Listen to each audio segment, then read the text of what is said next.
네, 여러분 안녕하세요. 공인중개사 이승주TV의 사당동 공인중개사 이승주입니다. 오늘은 부가세 부분에 대해서 조금 다뤄보려고 하는데요. 세무사님들이 다루는 그런 전문적인 일반적인 개념의 부가세라기보다는 부동산 매매 거래 시 혹은 임대차 시의 임대 사업자분들의 부가세, 그리고 업무용 부동산의 부가세 부분에 대해서 기초적으로 한번 정리를 해보도록 하겠습니다. 제가 세무사가 아니기 때문에 내용이 쉽지는 않은데요. 그래도 큰 개념 정도 우리가 훑고 가면은 나중에 이런 지식은 정말 활용할 부분들이 크고 여지가 크기 때문에 제가 설명을 드리는 겁니다. 상가용이나 업무용 오피스텔에 관련된 이야기를 해볼게요. 상가용이나 업무용 오피스텔에 임대차를 할 때 혹은 임대사업자 분들이실 때 부가세 부분이 있어요. 부가세는 꼭 계약서에 명시를 해줘야 됩니다. 부가세 별도라는 내용을 명시를 해줘야 돼요. 예를 들면은 월세가 100만원이라 주거용 임대차처럼 100만원 딱 하면 100만원만 기재하는 게 아닙니다. 부가세 별도 여부를 확실히 기재해줘야 됩니다. 왜 그러냐면 이 부가세 여부를 기재하지 않는다.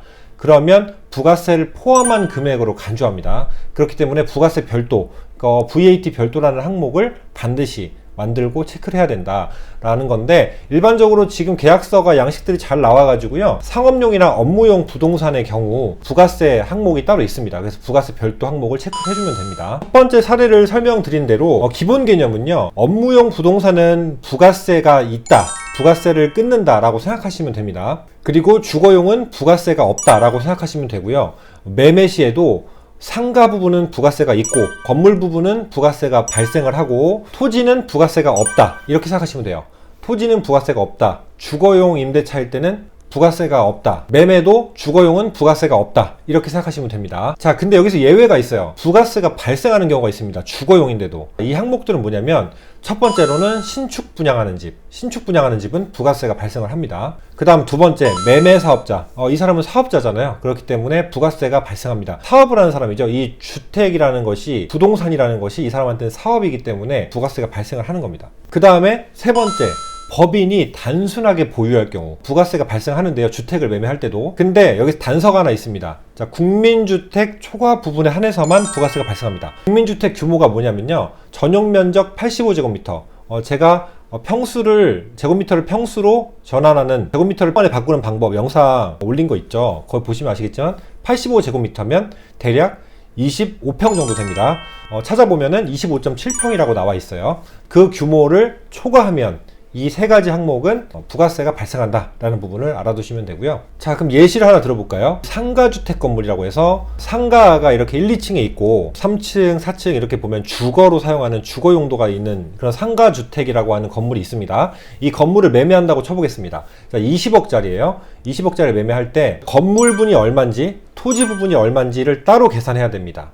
그렇게 하고 이 건물은 감가율이라는 걸 적용해야 돼요. 그래서 신축 몇 년이 지났는지, 한마디로 지은 지 몇 년 지났는지를 판단해서 감가율이 있어요. 뭐 정액법, 정률법이 있는데, 예를 들면 건물가가 새로 지었을 때 10억이다 이러면 1년이 지날수록 그 비율로 건물가를 줄이는 겁니다. 건물이 예를 들면 8억이다. 그리고 토지가 12억이다 라고 이렇게 감정평가가 나왔다고 가정을 할게요. 그랬을 때는 이 토지분 12억에 대한 부분은 부가세가 없겠죠. 아까 서두에 건물 부분만 부가세가 발생한다고 했으니까. 자, 그러면 건물분 8억에 대한 부가세는 8천만원, 10%.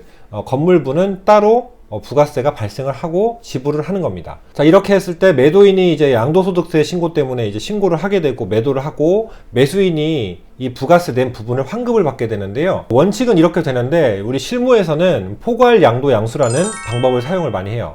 포괄 양도 양수는 말 그대로 포괄적으로 이 건물이랑 토지를 다 승계를 받는 건데, 일반적으로 이렇게 됐을 때 장점은 부가세를 주고받을 필요가 없이 그 양도 양수를 하는 겁니다. 왜 이게 가능하냐면, 부동산이라는 재화가 아니라 사업체, 이 사업이라는 사업권을 주고받은 것으로 보기 때문에 부가세 문제를 발생시키지 않는다 라고 알아두시면 편하실 것 같아요. 상가 건물을 매매했을 때는 이렇게 토지 부분은 제외하고 건물 부분에 대해서만 부과한다. 다시 한번 설명드리고요. 자, 그 다음에 상가 겸용주택. 좀 전에 이 사례처럼 상가주택인데 상가가 있고 주택이 이렇게 있는 이런 건물일 때는 매매 시에 상가 부분만 부가세를 부과합니다. 상가 부분만 부과한다는 거 알아두세요. 근데 여기서 예외가 있죠. 주택 부분이 상가 부분보다 훨씬 면적이 큰 거예요. 예를 들면 주택 부분이 3개 층을 사용하고 있고 상가층을 한 층만 사용하고 있어요. 이럴 땐 주택의 범위가 상가의 범위보다 사용 범위가 훨씬 넓죠. 이럴 때는 주거용으로 보아서 건물 부분에서 부가세가 발생하지 않습니다. 전부 주택으로 보기 때문에 부가세를 발생시키지 않는다는 거고요. 자, 오피스텔, 상가도 마찬가지인데요. 만약에 주거용으로 임대차를 하게 됐다. 이렇게 됐을 때는 부가세를 환급받았던 걸 추징당할 수가 있습니다. 업무용이라고 해서 부가세를 주고받고 환급을 시켜줬어요, 매수인한테. 근데 이 매수인이 다시 임대차를 주거용으로 냈다. 이러면 부가세를 추징당할 수 있다라는 부분입니다. 특히 임대사업자의 경우가 그렇다고 보시면 돼요. 자, 그 다음에 오피스텔에 관한 이야기들을 많이 해요. 오피스텔에 가끔 업무용 부동산으로 이렇게 건축물 대장이 되어 있는데 주거용으로 사용을 하시는 경우들이 굉장히 많죠. 자, 그럴 때 전입신고 안 하는 조건으로 계약을 해야 된다.